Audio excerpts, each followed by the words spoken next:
सच्चाई और भी बोलने के लिए बैठूंगा तो मेरे पास एक नहीं अनेक बातें उनकी है।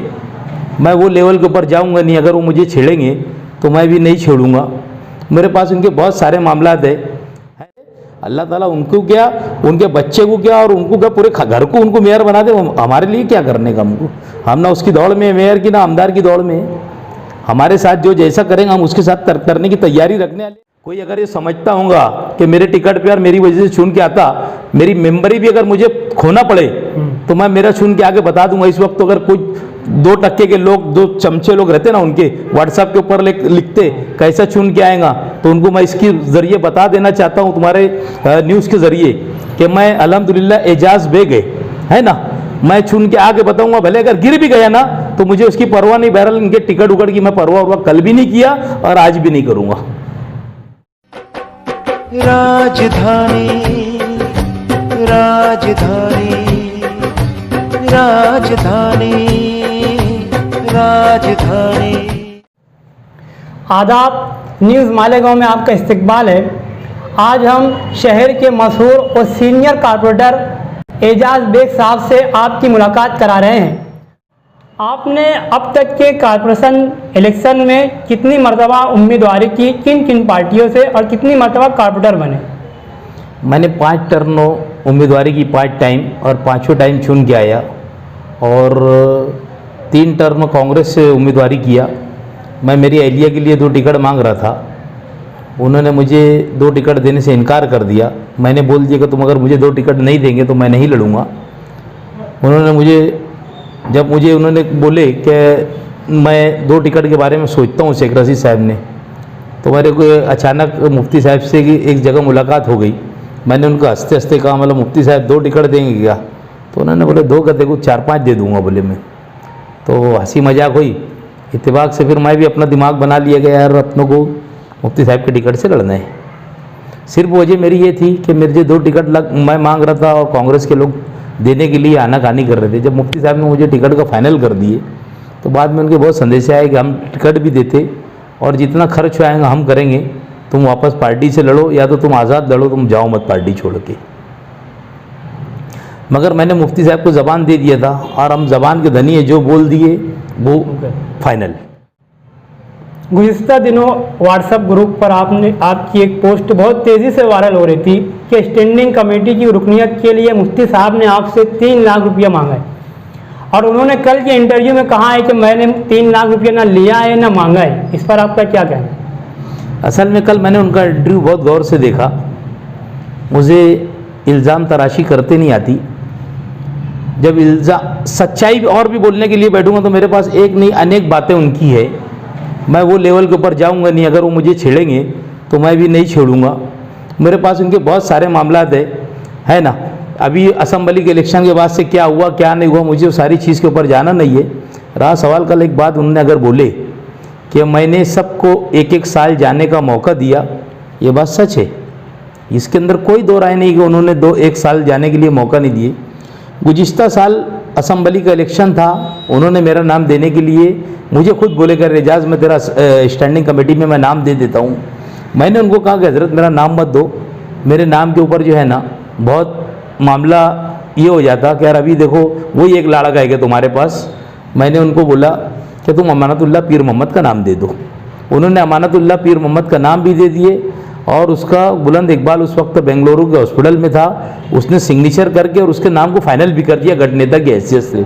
बाद में हाफिज़ अब्दुल्ला साहब गए और उन्होंने अमानतुल्लाह का नाम कटाकर और सलीम शमसुद्दौला की वालदा का नाम दे दिए। अब देने के बाद ऐसा हुआ कि वो मुझे उसके कोई बात नहीं थी, मुझे तो जब जाना ही नहीं था। मुझे मुफ्ती इस्माइल साहब का असम्बली का इलेक्शन अजीज़ था, इसके लिए मैं कोई खिंचाई नहीं चाहता था। मैं सब चीज़ को, मेरे बारे में कौन क्या बोलता था क्या नहीं बोलता था, मुफ्ती साहब मुझको बोलते थे, मैं मुफ्ती साहब बोलता था तुम मत टेंशन लो, मुझे अगर कोई 10 गाली भी देगा तो मैं तुम्हारे इलेक्शन के लिए सुनने के लिए तैयार है। ये बात तो वो अगर इनसे पूछेंगे तो बोलूँगा। रहा सवाल, जब इतनी सफाई से उन्होंने बोले, झूठ बोलने का भी तरीका होता। उन्होंने पहली साल तनवीर को भेजे, तनवीर अहमद जुल्फ़िकार अहमद दिल्लू सेठ के फर्जंदों को पहले साल उसको स्टैंडिंग में भेजे, दूसरे साल जाहिद को भेजे और उन्होंने चौथे साल फिर दोनों को ले लिए। अगर मैं इल्ज़ाम तराशी कर रहा हूँ तो ऐसे नहीं कर रहा, मैं किसी के ऊपर बहतान नहीं करूँगा। मुझे आखिरत में अल्लाह के पास हिसाब भी देना है और इल्ज़ाम तराशी नहीं और सच्चाई बोलने के लिए तो मेरे पास बहुत बड़ी बड़ी चीज़ें हैं, मैं वो लेवल तक के जाऊंगा भी नहीं। अगर वो मुझे छेड़ेंगे तो मैं उनको छोड़ूंगा भी नहीं।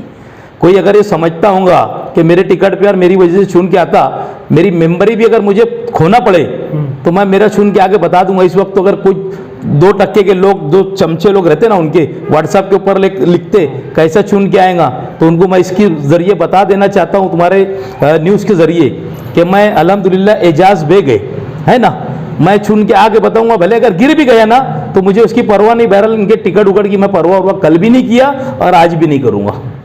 आप एक मर्तबा एक चैनल वाले को ये कहते हैं कि मुफ्ती इस्माइल कासमी और साबिक मेयर शेख रशीद आपके रहनुमा हैं, फिर एक मर्तबा कहते हैं कि आई एम बॉस। को लीडर एक अलग चीज़ है और मेरा अपना कॉन्फिडेंस एक अलग है। सब चीज़ लीडर अगर बोलेंगे सो जा तो सो जा और उड़ जा तो उड़ जा वाली मिसाल तो मेरे पास नहीं है ना। तो मैं बॉस हूँ, मैं मेरे तरीके से काम करता हूँ। मुझे मेरे वार्डों का काम अजीज़ है, मेरे वार्डों के लोग अजीज़ है। शहर के अंदर लोग काम लेकर आते हैं, मैं शहर का काम करता हूँ, इसके लिए आई एम बॉस। मैं दिन भर लोग का काम करता हूँ, मेरा काम ही है लोगों का काम करना। मैं लीडर को लीडर के तरीके से मानता, बाप को बाप की जगह के ऊपर मानता। जो मेरे वालिद है मैं उनको मेरी वालिद की जगह, मेरी वालदा को मेरी वालदा की जगह, सबका अपना एक दर्जा है। मैंने असम्बली के अंदर जो काम किया इसको तो मुफ्ती इस्माइल साहब ने कभी फरामोश भी नहीं करना चाहिए। मैं क्या, मेरी ख़ानदान के, मेरी बीवी, मेरे बच्चे, मेरी वालदा, मेरे वालिद, हर घर का एक एक फ़र्द इनके लिए वोट मांगा। और एक स्टैंडिंग की रुकनीत के लिए अगर ये मेरे साथ अगर ऐसा खिलवाड़ करेंगे तो मुझे ऐसे लोगों के साथ रहना नहीं है। अगर ये बोल देंगे भागने का रास्ता तलाश कर रहे तो मेरे सामने इन्होंने बैठ के इस चैनल से बात करना है ना, या तो 10 लोगों को लेकर आना, गांव के अच्छे लोगों को, और मेरे से बात करना। इन्होंने भागूंगा नहीं जब तक अभी महागठबंधन का कारपोरेटर है ना, मैं पार्टी से बंधा हुआ है, महागठबंधन का राष्ट्रवादी से चुन के आया और महागठबंधन का कारपोरेटर है। भागने का क्या सवाल आया? और तुम अगर ये गलत करेंगे तो हमने गलत को गलत नहीं बोलना। मैं गलत को गलत बोलता और सच को सच बोलता, ये मेरी फितरत है और ये मेरी फितरत को कोई बदल सकता नहीं। कुछ व्हाट्सएप ग्रुप पर जो है मुफ्ती इस्माइल साहब के फर्जंद जो है हाफिज़ अब्दुल्ला को अगले मेयर के तौर पर पेश किया जा रहा है। इस सवाल पर मुफ्ती साहब ने कहा था कि यार मतलब इससे जो है मुखालफिन ही चला रहे हैं और इल्ज़ाम दे रहे हैं कि मुफ्ती साहब का लड़का अगर सियासत में आ गया या उम्मीदवारी किया तो आप या दीगर लोग जो है मतलब स्टैंडिंग के या मेयर नहीं बन सकेंगे। इस पर आपका क्या मानना? ऐसा है, ये तो इलेक्शन अभी यहाँ से 15-16 महीने है। ये कौन जीतता कौन मरता है एक नंबर की बात। तो ये हालात मुल्क को, यानी ज़िंदगी के तो ऐसे हो गए कि इब्राहिम सेठ जैसा आदमी आप सोच नहीं सकते हैं, गुलाम रसूल सूफ़ी जैसा, आज वो जैनू वायरमैन को बोलो, यानी लोग ऐसे कि जिनको नहीं सोचते थे वो लोगों का आज अल्लाह के राह में चले गए, वो है ना, इस दुनिया से निकल गए। तो ये सब सोचना साचना राजकारण के अंदर चलता उलता नहीं।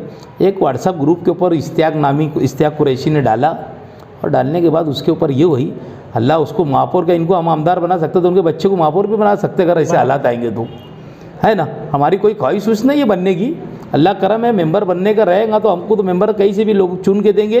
और हमने इस वक्त तो जो मुफ्ती साहब के लिए मेहनत करे, हमको ऐसा कई वार्ड है गाँव के अंदर हम कहीं भी जाके खड़े रह के चुन के आ सकते। अल्लाह ताला उनको क्या, उनके बच्चे को क्या और उनको क्या, पूरे घर को उनको मेयर बना दे। हमारे लिए क्या करने का हमको, हम ना उसकी दौड़ में मेयर की ना आमदार की दौड़ में। हमारे साथ जो जैसा करेंगे हम उसके साथ करने की तैयारी रखने वाले हैं। हम भी कोई छोटे वर्कर नहीं है कि भाई चुन के हम लोग आ गए और किससे डर जाएंगे यार, कोई नहीं है। गिव एंड टेक, तुम जैसा मेरे साथ करेंगे उससे ज़्यादा मैं उनके साथ करूँगा। अच्छा करेंगे मैं अच्छा करूँगा, वो मेरे साथ बुरा करेंगे उससे 4 पट बुरा मैं भी करने की ताकत रखूँगा। मुत्तहदा महाज में जो फूट के आसार नज़र आ रहे हैं या मुत्तहदा महाज के अंदर मतलब कुछ लोग जो है जो खुद फूट डालना चाहते हैं, जबकि ये देखने में आए कि हमेशा से कि सियासत में कभी भी मुस्तकिल तौर पर कोई दोस्त और दुश्मन नहीं होता है। आज इनके साथ है, कल वापस से दूसरे के साथ रहते हैं। तो आपकी कुछ नाराज़गी है? देखो एक बात बोलूँ क्या, मुझे एक मज़दूर समझ लो, गड्ढा खोदने वाला है ना। मैंने खड्डा खोदा और मेरी मजदूरी नहीं मिलेंगी तो मुझे तो अफसोस होगा कि मैंने इतना खड्डा खोदा। मैंने आपको पहले भी एक बात का यानी इसमें बोला, जिक्र किया कि मुझे 1 साल पहले ये स्टैंडिंग कमेटी में ले रहे थे, मैंने नहीं बोल दिया। और एकदम अचानक सा मेरा नाम पहले नंबर के ऊपर आने के बाद और एकदम जो भी मैंने इल्ज़ाम तराशी नहीं किया, सच्चाई जो बोला है ना, तो उसके ऊपर फिर वो मामला मेरा नाम कट गया। यानी मैं कहाँ से दूँ, मैं काम भी करूँगा वार्डों का, यानी गांव के अंदर लोगों का, तुम्हारे लिए असम्बली में भी मेहनत करूँगा, है ना, तुम्हारे को सुलाने भी मैं जाता था, रात को असम्बली के पीरियड में उठाने भी मैं जाता था।